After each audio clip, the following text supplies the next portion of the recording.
What's going on, everybody? Welcome back to Pro v Pro. NFL season winding down, PGA season heating up. It's a pretty exciting time coming off a historic victory from Nick Dunlap. Justin, what were you thinking just kind of watching him down the stretch?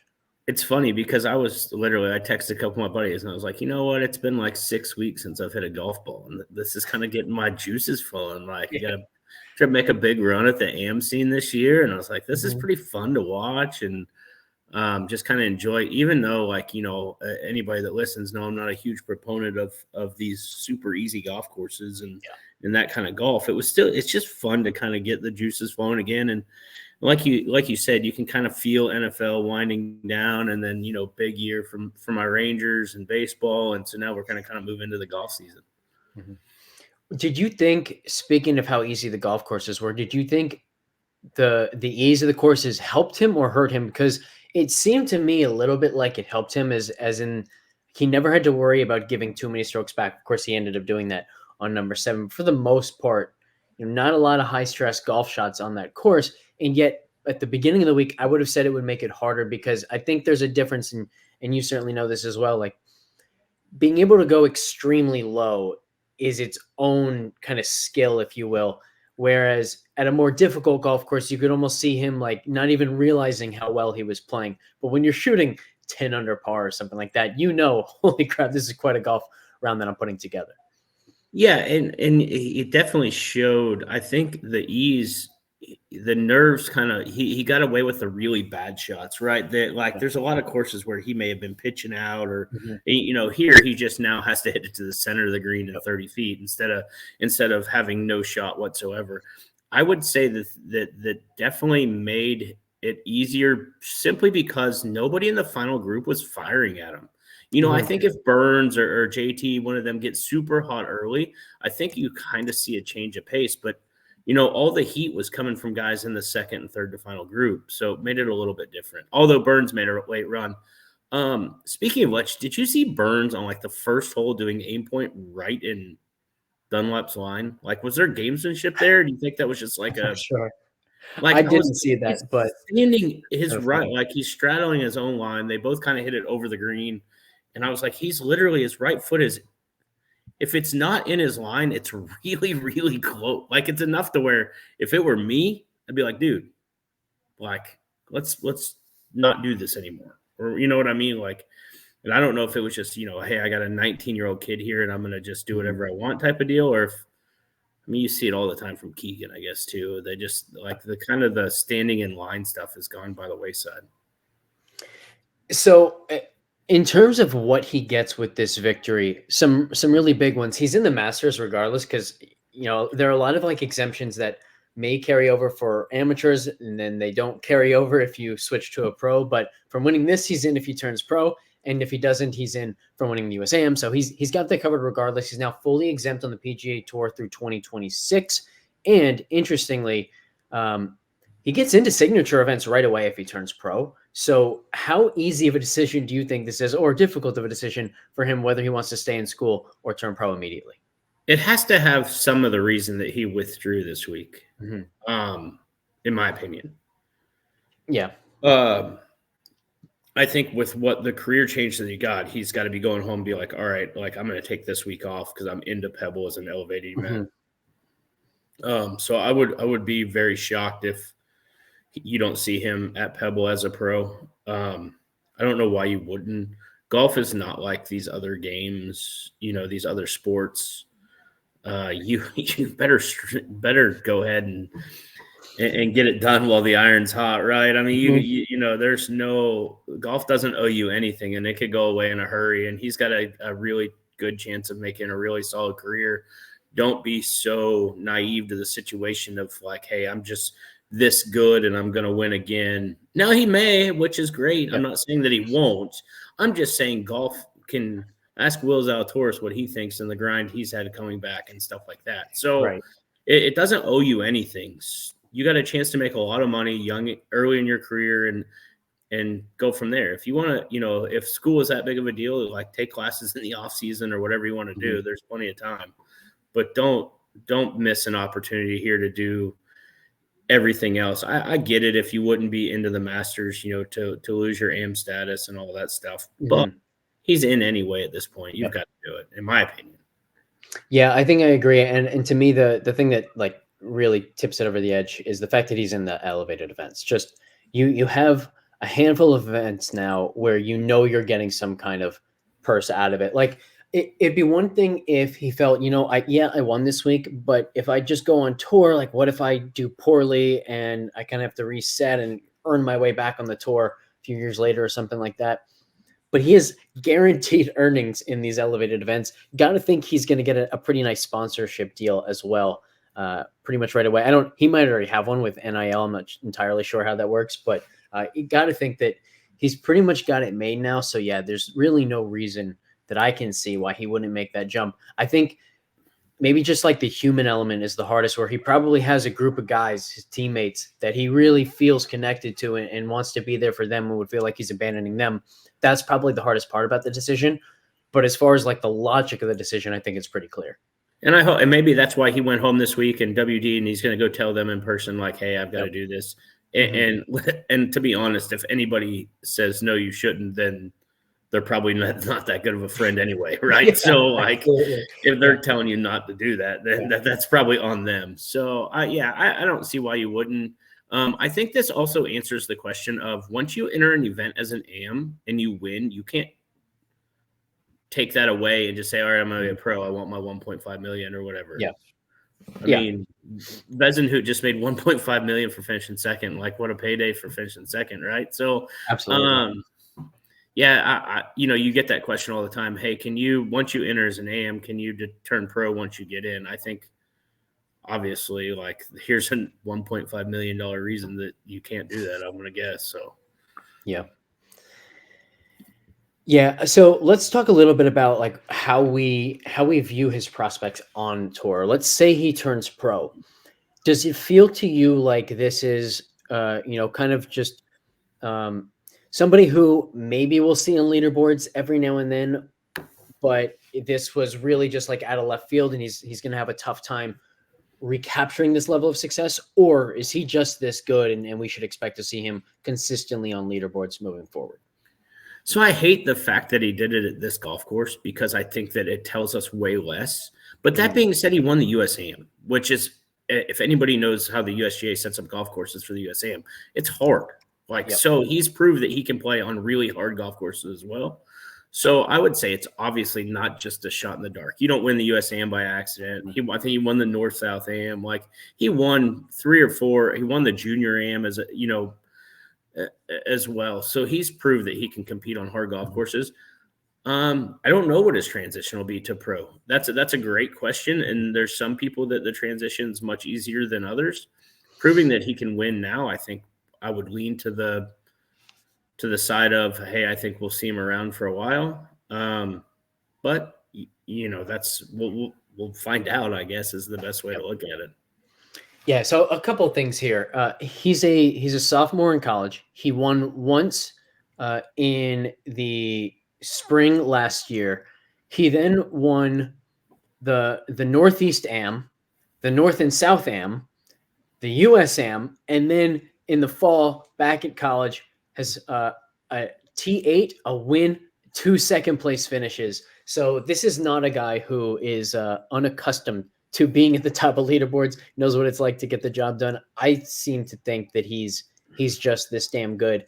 And not just from looking at the results, but like just watching him, I kind of got the same sense. From a speed perspective, he's pretty much already in line with Sam Burns, was a little bit faster, a little bit longer than Justin Thomas. It was really cool, by the way, and I think telling that he got the job done in that pairing. It's not like he was paired with 2 other, guys who are trying to make a name for themselves. He's playing with 2 big-time stars on the tour and still got it done.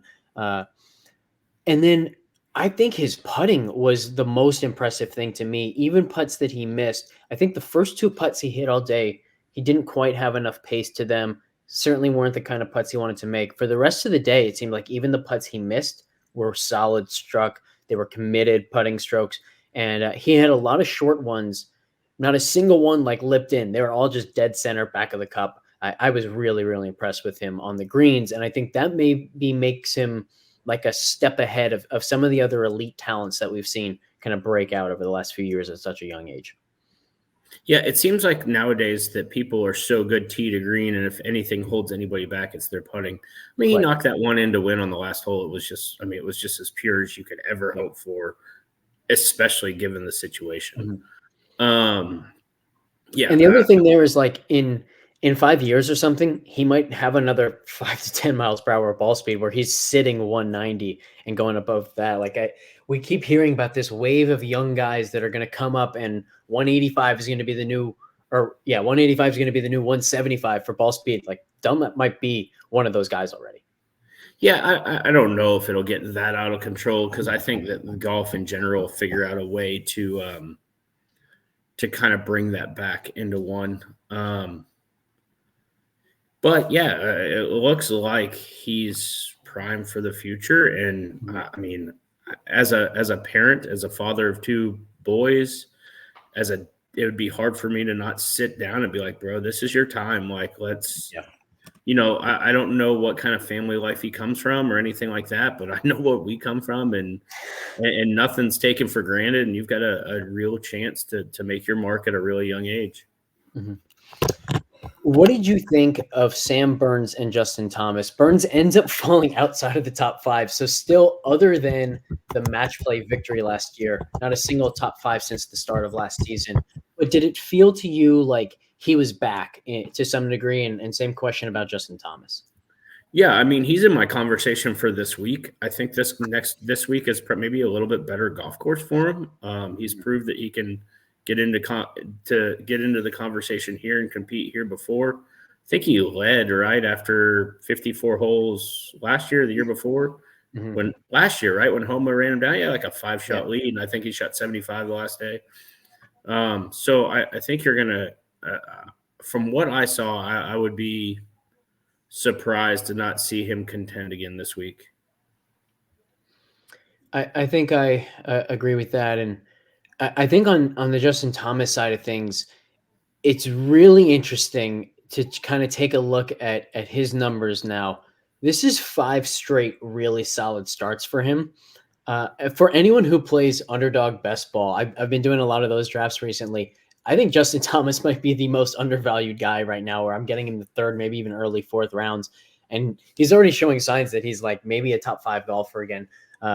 And the thing that I love is he's been unbelievably good around the greens, which whenever he's been at his best, like that's always the thing. He maybe has the best short game in the world. When he was really struggling last year, the thing that was like the most concerning to me was, my God, he's not even good around the greens right now, which told me like there was maybe just an element of self-doubt going on that we hadn't really seen from him. That confidence seems all the way back. His iron play has been great. He's even been putting well, which was really kind of the start of his downfall.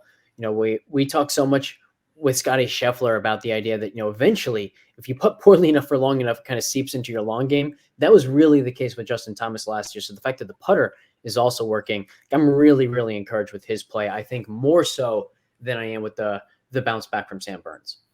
That being said, does it surprise you that he WD'd from this week? No, because I think that he was playing a number of these events early, saying, you know what, I got to figure it out. I got to get it going. I want to make sure that I'm at my best when we get into the bigger tournaments. And I think the fact that he WD'd kind of said, he thinks, you know what, I've got it. I'm back. Like, I don't need this other. And he's into Pebble.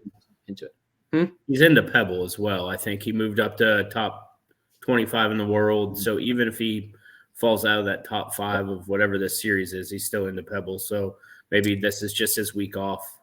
And we got word like an hour ago or something that he is in to Riviera as well. So in the Genesis. So I think he feels like he accomplished everything he needed to do at this time of the season. He feels good to go, and he's just ready for the rest of the year and feels like he's fully back.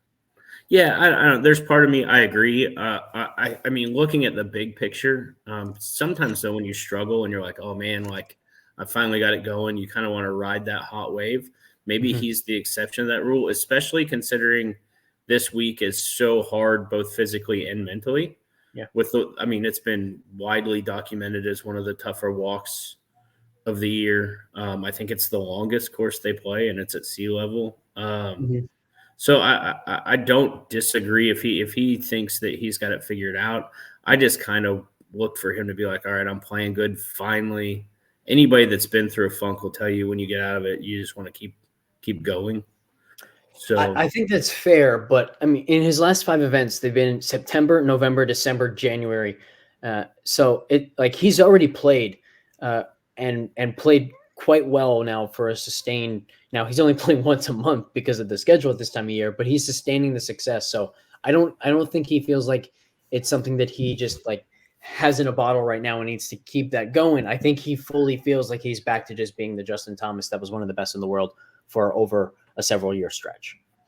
yeah, no, I don't disagree at all. And like I said, I think this might be the rare exception to the rule where like I'm okay with the week off. I think, if it was something a little bit different, a different circumstance, I'd probably be a little bit more critical of it. But I think it makes sense for everything to just, get some rest and get ready for next week. He's 32-1 to win the Masters right now on FanDuel. Does that interest you at all? Because it's got my interest. I don't know if I'm placing that bet just yet, but I do think that number is too high. I would be surprised if when we get there, he's not more like 20 to 25. Yeah, I mean, I think as far as pure value, maybe, yeah, because I think he will go down. But I think that I would be much more inclined to play at that number had he closed the deal out this week. No matter how much better you feel like you're playing, I still need you to be able to win. And we'll see. He basically had every opportunity this week. I mean, looking back at it, if you went back and rewatched the round, like it'd be hard pressed to not say, hey, he should have won or at least been in a playoff to win that golf tournament. You could kind of see that he felt that way too on the course. Like it seemed to me like he knew he was playing better than his results, and that it was like, he had 2 really bad approach shots on number 5 and on number 11, so 2 par 5s. If you take those 2 shots away, if you give him those 2 shots back, just 2 mulligans, many amateurs might go out and play with their buddies, he probably does win the event with just those 2 shots back. Now, of course, you could say the same thing for Dunlop's tee shot on 7, things of that nature, but he will certainly look back on that event and say, you know what, if I just could take those 2 shots over, if I just executed those 2 shots, I shoot 3 strokes better. I'm at 30. No one else is there. I win the event.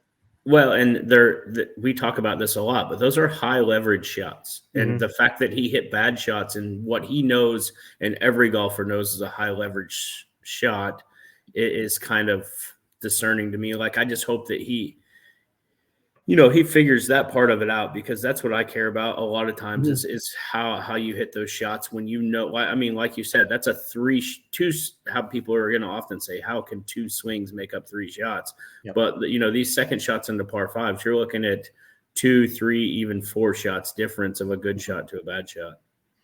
Without question. Last 2 guys I want to talk about from this past week.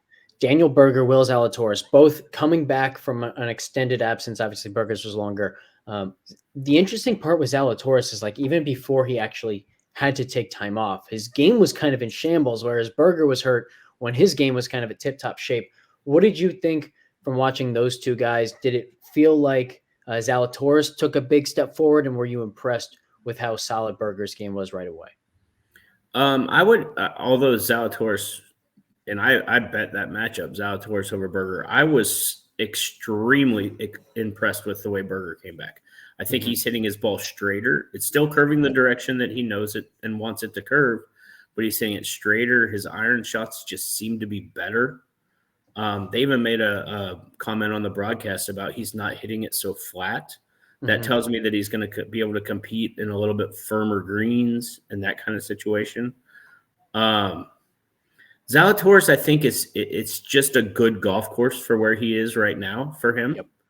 I want no part of him this week, because I don't want him to hit it in this 4-inch wet rough and have to hack it out one time and hurt his back. Now, that being said, he's liable to go hit 13 of 14 fairways and stripe show it around this golf course. I'm not going to take that away from him. I'm just leaning into the shots that he did hit in the rough. it's going to not be as hard on the body as what it will be this week. And just with an overall more difficult walk and everything, I like the way he's trending. I don't think that I'm in on him this week. It's funny.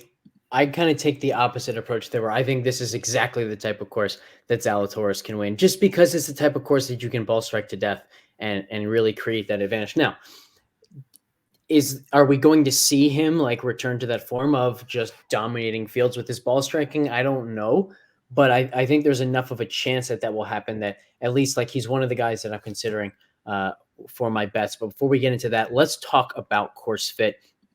And one of the cool things is, we're always looking to kind of improve the way we present data and all of that stuff. We changed the way we're presenting the course fit results. Whereas, in the past we were looking at weight. So we would say, driving distance is worth 20% over the overall projection this week. The problem with that is it didn't tell you about the overall predictive strength of the model from 1 week to the next, where, 1 week, 20% might have meant that it was contributing a little bit to the projection. The next week, 20% would mean it's contributing a lot to the projection, just because overall it's better. So what we're now doing is looking at the predictive value of each metric relative to what we would expect. So for example, we have driving distance this week, 48.5% above expectation. Now, what this means is that if you take like a 1 stroke per round skill difference in driving distance, you would assume that results in a 1 stroke per round difference in expected strokes gained for the week. This time, for every 1 stroke, we're expecting 1.485 strokes better for Zalatoris, for any player associated with a 1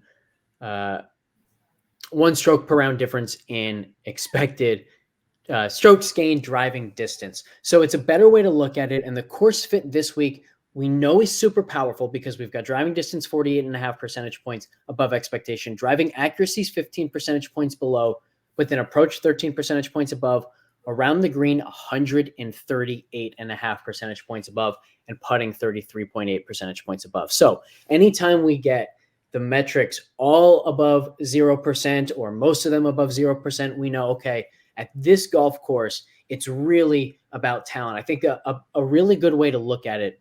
So let's use that 34% on putting, for example. Most of the time, like for any strokes gained difference, any 1 stroke difference between one player and another, there's a certain level of talent gap between them, right? And what we're saying is the talent gap that's usually associated with a 1 stroke difference is now associated with a 1.338 stroke difference at Torrey Pines, because the signal to noise ratio is just higher here. It's all about how good you are and not like just the randomness of golf. So really, really strong course fit model around the board. I'm curious to hear from you, Justin. Are you surprised that around the green is so predictive here? And why do you think it might be as predictive as it is?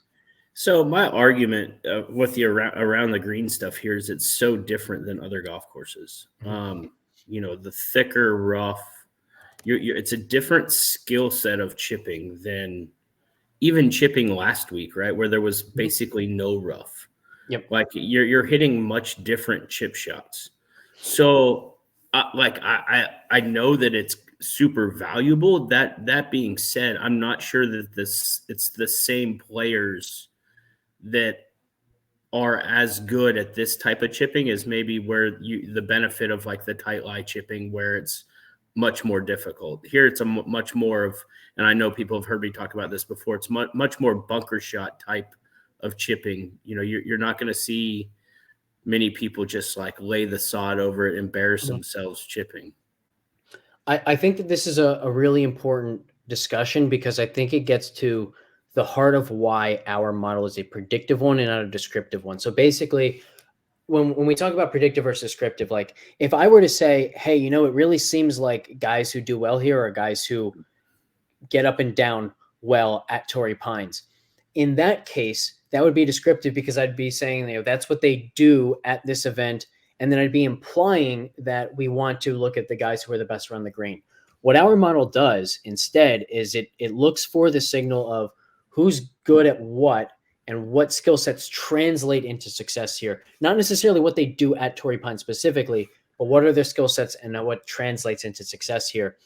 So I think your point about like the different type of around the green shots is a good one, but it doesn't change the fact that predictively around the green really shines here, which I think gets to the heart of the conversation we've had a lot, which is around the green might be the one skill set that tells us the most about how good a player is at like managing his way around a golf course, just the strategy of attacking a golf course in the right way, making sure your misses are in good spots where it's fairly simple to get up and down. You know, maybe that's, hey, this rough is extremely unpredictable. If I'm in the rough, I'm going to have trouble getting up and down. So I want to make sure that if I miss this one, it's in the bunker where I know I can, you know, spin the ball, get it up close, things of that nature. So really, really interesting point there. But I think it's an awesome one to talk through because conceptually, like philosophically, I think everything you said makes a lot of sense. But mathematically, we don't even have to consider that in this case because we know that around the green is predictively important here, not just descriptively. Yeah, and I think a lot of it for me though, it comes back to iron play of like exactly what you said. Like I would lean more to iron play here of what, you know, missing it in the correct spots when they don't hit good shots and or don't hit, you know, perfect shots, I guess. And so I think that's a huge deal here. And also like you're going to see a lot of guys, Jason Day type, like your inside 5 feet putting here is to me is something that's just a huge deal because it's one of those places that it's not super tough to chip, so to speak, but it's hard to chip it in the leather. So you chip it to like the 3, 4, 5 foot range a lot. Yeah, so, in other words, it's just inevitable that you're going to have a bunch of putts that test you. Kind of like, you know, the putt that Dunlop hit to win. You're going to get that length of putt a lot, whether they're for birdie, whether they're to save par. There's just nothing you can do to avoid getting that length of putt quite often. Yeah, especially, and I haven't really seen, but especially if they get these greens a little bit firm at all, it just becomes more and more difficult, you know, just the grass type and all of that. It's just a little bit more difficult, you know, especially coming out of the overseed of La Quinta where it's just a little bit more predictable in my opinion. Moving on to the bets, when looking at the guys, I haven't pulled the trigger on any of these guys yet, but I'm very much considering them. I want to talk them through with you. I don't think there will be any surprises. The first one is Sahith Theegala. If we look at where Theegala's game is now, so if you look at, again, that course fit model, we've got driving distance up this week, driving accuracy slightly down. While Theegala gains about a third of a stroke per round with his driving distance, loses about a third of a stroke per round with his driving accuracy. So he checks that box. Approach play, it's up a little bit, but not much. Theegala's iron play has been improved. All of a sudden, he's projected for a positive strokes gained approach, something that for a lot of his career to this point has actually been negative for us. And he is tied for first with Jason Day for the highest around the green projection in our model this week in this field. Slightly ahead of Minwoo Lee and Sungjae Im as well. And then also one of the better putters in this field. So no surprise to me that he projects well for us. He's also one of the higher volatility guys. You know, we got the wrong end of that volatility at the Century from him. But I'm very much happy to go right back to him. And or not at the Century, at the Sony Open is when he disappointed for us. He actually played quite well at the Century. But I think maybe this is the week where we get the Century style performance from him again instead of the Sony style performance. So I think just great fit. I love the volatility. So to me, he strikes me as like everything I'm looking for in an outright bet. We have him at 4.6% to win, and he is.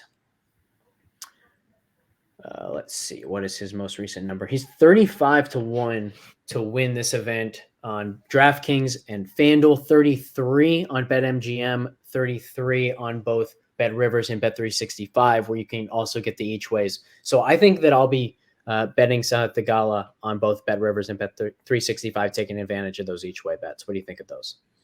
Yeah, I actually like him a lot. And I think the main reason I like him is because he has the ability to be a high spin guy with his irons too, which I think is a big deal here, especially considering how long they can make this golf course play if they want. You're going to be hitting a lot more mid irons into these greens than a lot of other places. So I'm going to look for guys that are able to hit the ball high and spin it a little bit more. And he definitely fits that bill. And I also like the way that he hits his short putts.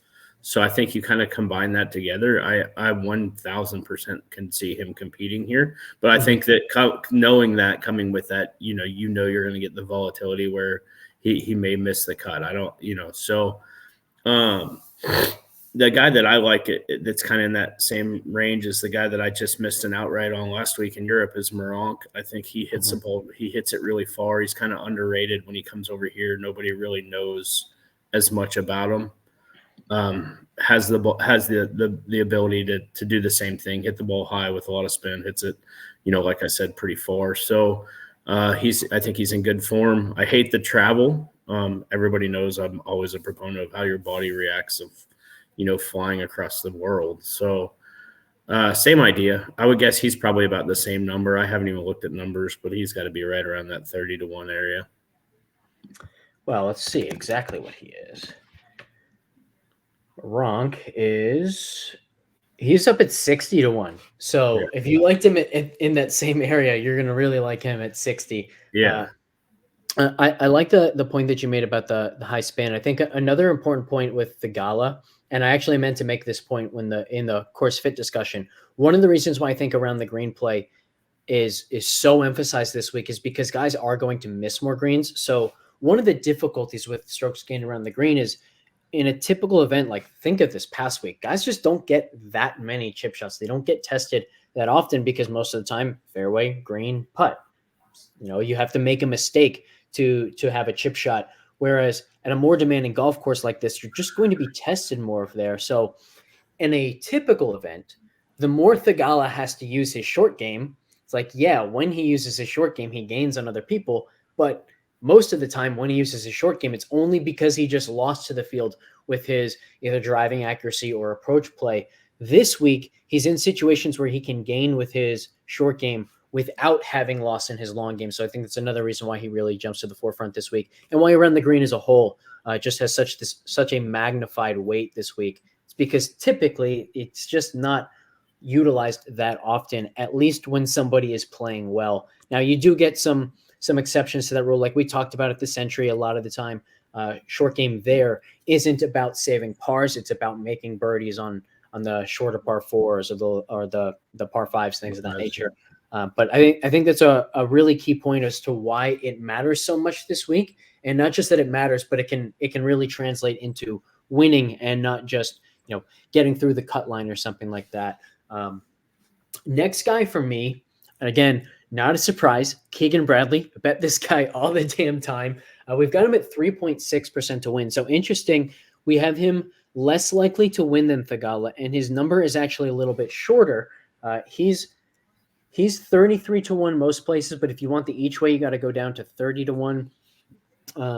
So in that sense, I definitely like it less than the Thigala bet, but I do still see value where, again, we have him at 3.6% to win. I believe that his true odds or his implied odds are like 2.7%. So definitely still some wiggle room there of value. What do you think of Keegan this week? And how much do you factor in like his splits on difficult golf courses where he does seem to play his best golf? No, I like Keegan a lot. Obviously, we talk about him a lot on the show, and he's one of the ones that the books always seem to be behind on, in my opinion. So I like his fit here. Obviously, can move it, hits it far, hits it high. The concerning part would be his putting. But that being said, he's shown that on the weeks where it's good, it's really good. The problem is the weeks that it's bad, it's really bad. So as long as you get him on one of those weeks where it is really good and he continues to make all the short ones, then he obviously could contend here. And we talked, I believe it was last week actually, about the fact that for Keegan, this has always been true. When he putts well, he contends. When he doesn't, you can kind of get any result from him. We made the point that we actually heard them talking about this on the broadcast, that his caddy said, he's really turned putting into his strength. They don't believe that he's on a hot streak with his putter. They believe that he is now a good putter and his past struggles are just behind him. Doesn't mean they're not going to come back. Doesn't mean that he's not going to have events where he putts poorly like he did at the Century. But more often than not, like the expectation for him now is that he's going to putt well, that he's going to make crucial putts. And that's the thing that I think people in sports books are the slowest to adjust to.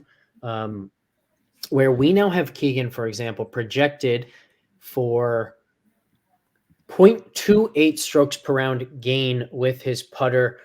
That's right with Harris English. It's just behind Sahith Theegala. It's just behind Eric Cole and Minwoo Lee. It's above Sung Jae Im. It's above Ludwig Aubert.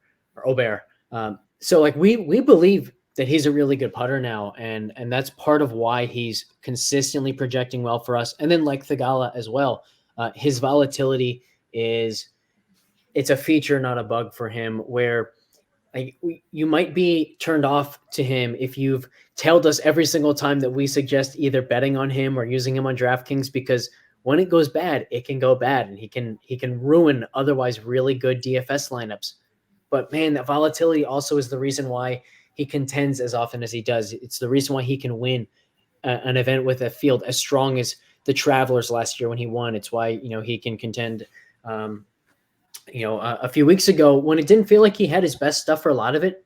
And then, he's still at the very top of the leaderboard at the Sony Open, wasn't able to get it done, but it showed yet again why we like betting on this guy. I think I'll be doing it again this week here. And Josh has these great splits of, how a guy plays in difficult conditions versus tough conditions. There aren't a ton of splits that I care about. Like I don't care about green surface or any of that. I think difficult versus easy courses is one that I believe in large part because I think personally I'm a much better golfer on difficult courses than easy courses. And then I think wind splits are another good one to look at. Keegan's difficult golf course split is really strong. So that's like an added thing. But then I don't want to double count that too much because I think that also will show up in the course fit model a lot, where the difficult golf courses are more likely to show driving and around the green being important. Yeah, see, I'm going to lean in. I agree wholeheartedly. But like a week like this week, I'll probably lean into more like a guy like Jason Day and hope he goes overlooked just because of his, he's a little bit higher price tag DFS. I'm not sure what his outright is, but like it just seems like, man, I can't stand the junk he's wearing. He looks hideous on the golf course. But he seems to have it figured out and be in a little bit better spot than what he has been in previous years. And once again, I've always kind of thought of, and I don't know, I don't have any numbers to back this up, but I always feel like he's just kind of always played better in a little bit more difficult spots, especially where, your short game and then your, 4 to 6 footers really, really shine. So I think that's fair. I will say Jason Day's betting price is higher. He's best available 25-1. We have him with slightly worse odds to win than Keegan. Where I could definitely agree with you is in the DFS streets. If we get like, Keegan projecting for, let's say 15% and Jason Day projecting for 5%, that could absolutely be enough to sway me to the Jason Day side.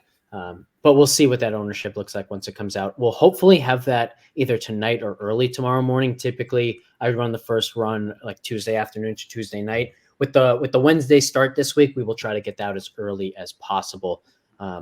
We can really dive in sooner than later on all the course fit stuff. The next bet I want to talk about is Will Zalatoris. I alluded to this earlier. I think this is just the type of golf course that really fits him. And I think his price, which let me get this right, is now 55-1 on Bet Rivers, where you're also getting the each way.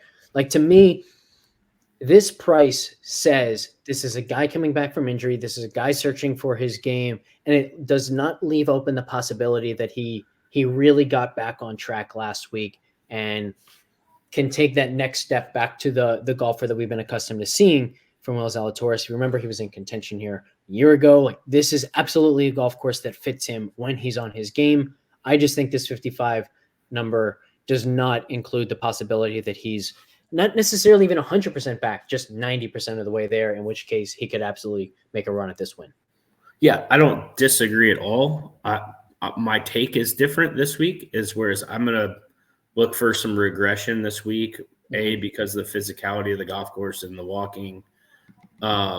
and then, playing for a few weeks in a row, I'm going to hope that he gathers a lot of people doing just like you're doing. And then, he doesn't play very well so that I can get him a better number next time out.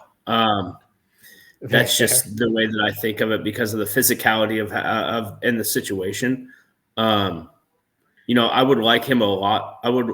If he would have done this, let's say at the Sony and played the way he played last week at the Sony on a little bit more difficult golf course, looked like he was back and then taken last week off and not played at all and come back this week, then I'd be like, all right, I'm in on Zalatoris here. It's just the situational of the weeks in a row.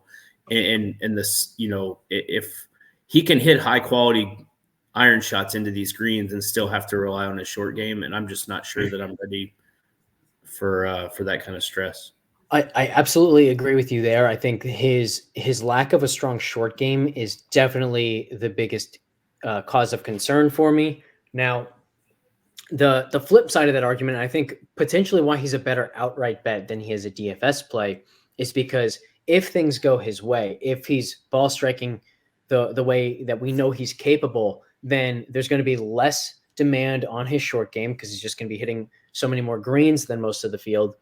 And then the other thing is on holes where so many guys are fighting to save par, he's giving himself birdie looks. And importantly, those birdie looks, 15 feet, something like that, are from a range where he's much, much better than he is from like 5 feet to 10 feet, things of that nature. So I feel like the around the green aspect is absolutely a major, major concern. Fully agree with you there.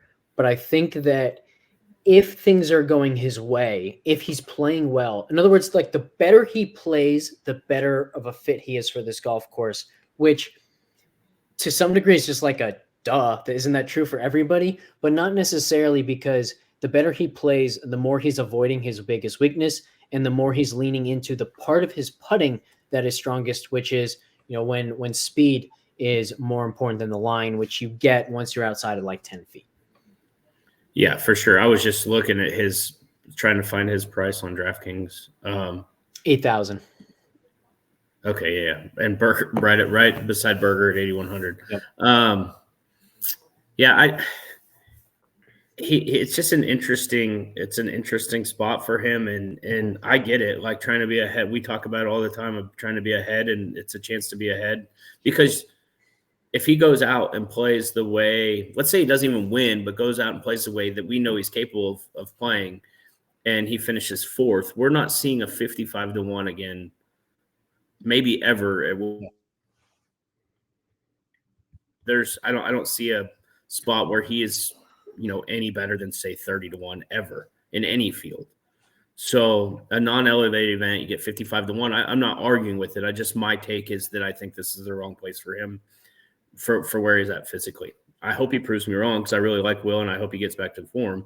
But I definitely could see if he came out and Stripe showed it and had a chance to win on Sunday, I wouldn't be surprised at all.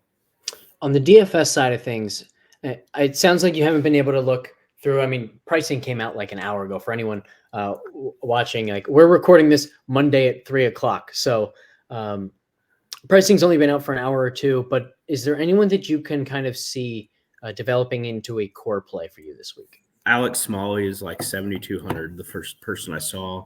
I think he has a course record on the North Course. I think he has the potential to be elite talent. He's showed up and been in contention. He's just got to figure it out. And when he figures it out, I don't know what it is. I mean, that's the golden question, right, that we ask all the time. But when he figures it out, I can see him winning multiple times in a year, and I think this would be a really good spot for that to start. I agree with that. I'm not sure there's anyone who really strikes me as a core play. The guys who project the best, just from like an expected strokes gained standpoint for their price, Keegan, Thigala, both up there, but they're both so volatile that I want to wait to see ownership on them. Like if either of them is super popular, I'm going to be less likely to call them a core play. If they're contrarian and they project this well, like that's the type of contrarian upside and risk that I want in my lineups. So I would then lean into those guys. The final thing that I'll say is, once again, we do seem to have a top five, at least a top two in Xander and Cantlay, where their top 5 odds are just so much higher than everybody else's that it's going to be really, really difficult for them to be so popular that I don't want to use at least one of them. What's your thought on the top of the board? Are you more likely to just build like a really balanced lineup this week? I'll be interested, and I haven't dove in too far. It's going to be an ownership deal for me, I think. Even the single entry stuff, I still try to kind of see where everybody else is. I actually could see myself being like Jason Day being my big pay up there because I think he's going to be so low owned for his price and build around that. We were the other person that I was thinking about that we've kind of touched on a little bit, but he's not overly volatile is Michael Kim. He's a local to that area. And he's kind of showed some form. I wouldn't be surprised to see him play well this week in a pretty reasonable price tag, 73 or 7,400. Before we get into the one and done conversation, I meant to lead off the show with this, but the giveaway that we are doing, we have decided to push back to next week. Reason being, we've got this Wednesday start this week. We just have too much to do over the next couple days to get this done this week. But we're going to make it a little bit easier for you guys.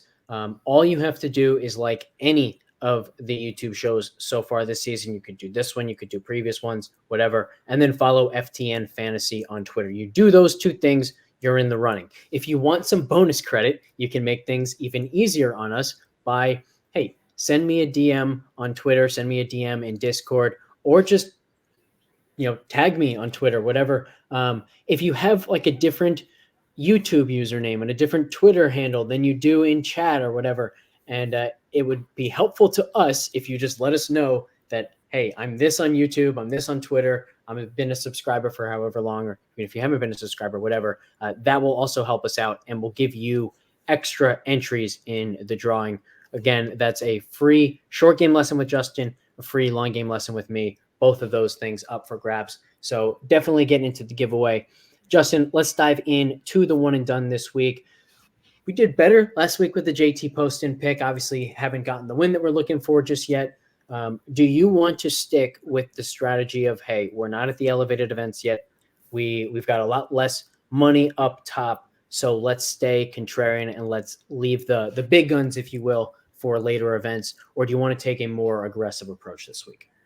I think there's kind of a happy medium to them. I think especially like the fact that we've alluded to the fact that we're going to use live guys for the majors, right? So that only leaves us X amount of elevated event with X amount of elevated players, so to speak. I think there's a happy medium.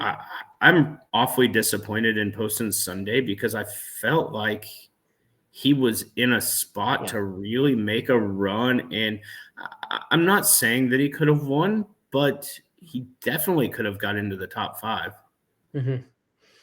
He definitely, if he had the type of Sunday that he had the week prior, he would have been right there in the mix. He might not have gotten it done, but he would have been yet another name putting pressure on the guys up top. Yeah. And so as far as this week goes, we haven't, obviously being Monday, we haven't got a chance to really dive into it as much as we usually do and talk about it as much as we'd like. The guy that I've talked about already a lot is Jason Day. I wouldn't be opposed to playing a guy like Jason Day here because I don't see him ever being that guy that we wish we had in an elevated event, albeit I think he's going to be, he's a bigger name in this field. That's an interesting one. Let's look at how he's done of late. He was so good for such a long stretch last year, like especially through this time of season and into the early spring, leading into the Masters, things of that nature. He hasn't been the same golfer since. Now he is showing some signs, played better at the Century, played pretty well this past week. In fact, at the American Express, the thing that kept him out of contention was his putter, which we obviously know, like, that's going to bounce back. Jason Day is going to figure it out on the greens. So I definitely don't hate this call. The thing that I would say with him is I think there is a decent chance that if he starts playing the way he was playing at this time last year, that we would really want him at some elevated events. And I also feel like we'd be able to see that happening where we might be able to still get him at low ownership, but we're seeing much better form from him. Now, I still think it's a really solid pick. The guy that I'll nominate first is Keegan Bradley. No surprise there. I like the win equity. I like the fact that at these non-elevated events, I think it's even more win or doesn't matter than most. Like at an elevated event, if you get a fourth place finish, that's still going to help you out, right? If you get a second place finish, that's still going to be great. If you don't get the win here, it kind of doesn't matter. So the fact that Keegan could miss this cut just really doesn't bother me to the point that it would in other events. So he's my top selection. And we have, like I said earlier, we have Keegan slightly more likely to win than Jason Day. So the fact that I think we're also more likely to take or more likely to want Jason Day sometime in the future is potentially a reason to lean Keegan this week. Yeah. So, and I have this preconceived notion, right, of just what I've known being around for so long is I love Keegan on the East Coast. Like, I just always feel like he's an East Coast.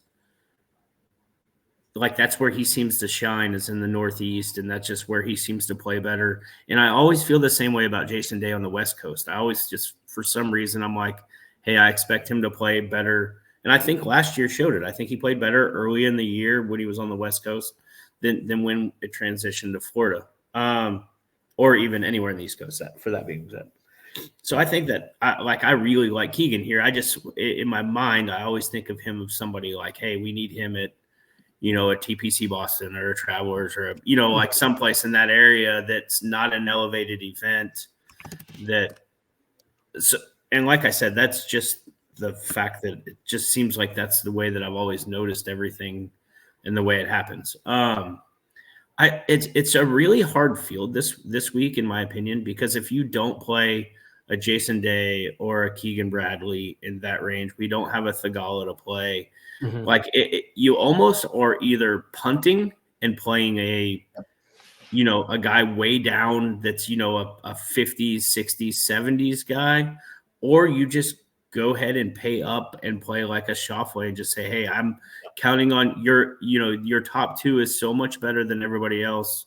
I'm going to lean on one of you to, whether it be him or Cantlay, and say, I'm going to lean on one of you two to get me a W this week to get in contention.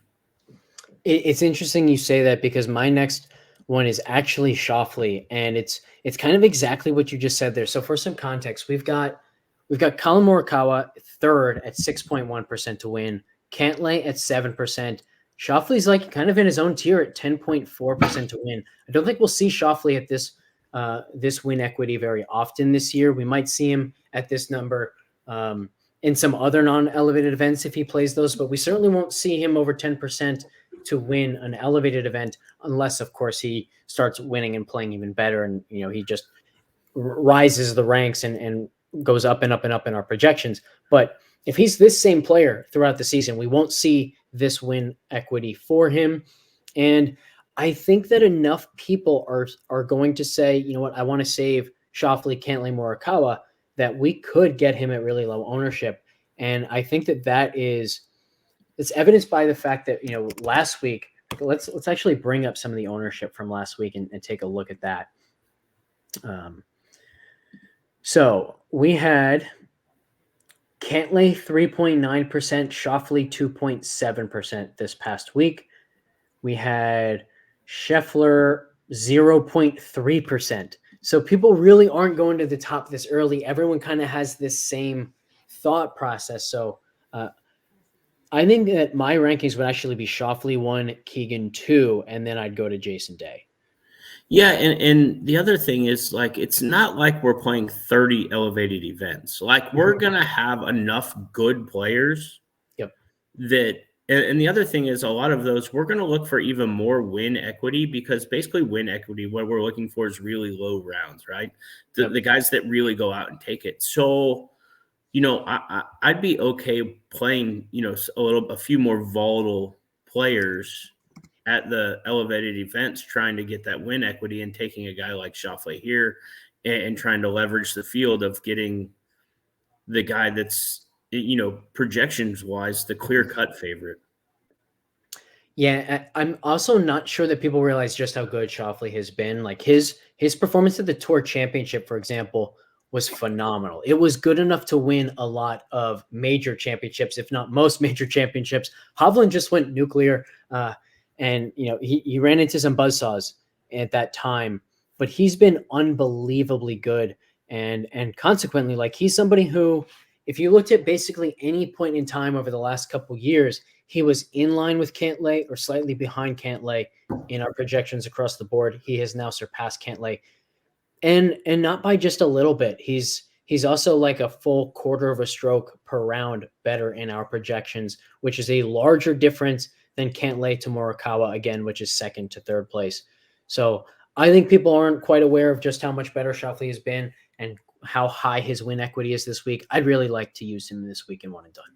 Yeah, I'm going to tend to lean that way just because, my point was that you just can't – it doesn't seem like there's much middle ground here. Jason Day would be my off the – but even he's not that far down. And to be honest, like if you got a chance to get Schauffele at the same or even less ownership than somebody like Jason Day here, I think it's a good chance to maybe try to move up the board at somebody that you get the best player to low ownership. It just seems like the right thing to do. Yeah, and obviously, like we don't want to make a final decision because we want to look at what ownership projections for DFS look like and what we can learn from that. For example, last week we were pretty much locked in on Poston on the show. Then he becomes one of the more popular, if not the most popular DFS options, and we kind of went back and forth. We ended up sticking with him, which I think was the right decision. Like the other guy we could have gone to was Cam Davis, who, boy, was he in a disappointment again. So we were better off with Poston than Davis. Not that it mattered a ton, but the thing about the Schauffele pick is like if we were leaning towards Keegan or Day, there'd be a chance that ownership comes out for DFS, and it's like crap, these guys might be a little bit more popular in one and done than we expected. I really don't see that happening in one and done. Even if Schauffele projects as the highest owned DFS player, I think what we saw last week, like Scotty Scheffler was 30% owned on DraftKings. He was 0.3% in one and done because people don't want to use the superstars this early. So I think no matter what, we're going to get Schauffele at low ownership. Yeah, I agree. I agree completely. And I think that, that's kind of the trap that we fell into there at one point is we're worried so much about it. And then I think that there's so many people that have an idea of what they're doing that the ownership comes out pretty even and a lot lower for as many people that are involved. You're not going to see – I honestly think the only time we're going to be eating chalk all year is going to be at the majors. And I think that's because everybody's going to kind of do what we're doing. Yeah, I agree. And the final point I'll make there is I think there's also a sense of like because this is like the Pat Mayo Open, it's his contest in a way. So much of ownership can be almost projected by just like watching his show and listening, and so there's a ton of overlap between the DFS contests and the one and done, where like we can really kind of treat them as this connected type of game. And part of that too is the fact that more and more of the field is using game theory and not just picking who their favorite is, but really trying to anticipate who everybody else is using, kind of going a different way. So once again, I think like the only route that we can know we're being contrarian is going with the structural contrarian play, as well as somebody who can be contrarian, and Schauffele fits those boxes. The final thing I'll say on Schauffele is I think anybody hesitant to make a pick like that would think, well, what if you get like the Scheffler result from this past week where he doesn't even make it in the top 5, let alone win at such a lower event? Like you just spoiled the best player in golf when someone is likely to win an elevated event with him as their pick, and you just lost $3.5 million to that player or something. And I think that's true, but there's also the potential outcome where he doesn't have a win this year outside of maybe the event that you take him and you get that win and you get that big advantage early. And then there's also this like just added bonus of if you're ahead of the game early on, you can be chalkier throughout the rest of the season. So it's not like we're using Rory or Scheffler this week if we go to Schauffele. But I really think that just from a mathematical standpoint, especially, like this is as sound as it gets to use a really low owned guy who's head and shoulders above everybody else in win equity. Well, and if you went to Vegas right now and said, hey, I need an over under on the amount of wins that Schauffele is going to have this year, what is it going to be? 1.5? Maybe it might be 0.5, yeah, or 1. So completely. I mean, so if you get the win out of him this year, like people think that he's going to go win 6 times or whatever, and we're going to miss out on this deal. Like, could he win 6 times? Yeah, I guess, but is it likely? Absolutely not. He's more likely to win 0 than he is 6. Yep. Yeah, 3 wins in 2022, 0 last year. Like that's the nature of the PGA Tour. It's really, really difficult to win. Scheffler could win 0 times this year, especially if he doesn't figure out that putting, which is a conversation we had last week, a really good one. I'm sure we'll return to it the next time he's in the field. We don't need to rehash that one now. But yeah, I think the point is you can't count on wins. And so like it's unfair to say, oh, we're going to want Schauffele later because even if he wins this week, he could end up winning another. Well, sure, maybe, but maybe he doesn't have a top 5. Who would have guessed last year that Sam Burns wouldn't have a single top 5 finish, let alone not having a win outside of the match play? So golf is really unpredictable. When you have this much win equity at low ownership, I think it's a solid play. Yep, I'm in. Awesome. All right. I think that'll do it. So we'll post some of the details again about the giveaway this week. Again, it's super easy to get in, just like this video, like any of the YouTube shows so far this season for Pro V Pro. Follow FTN Fantasy on Twitter. And again, if you want to reach out to us, just help us connect the dots of who's who on YouTube and on Twitter. That will help us out, and it will give you extra entries into the drawing. So appreciate those. Appreciate you guys for tuning in. We will catch you next time.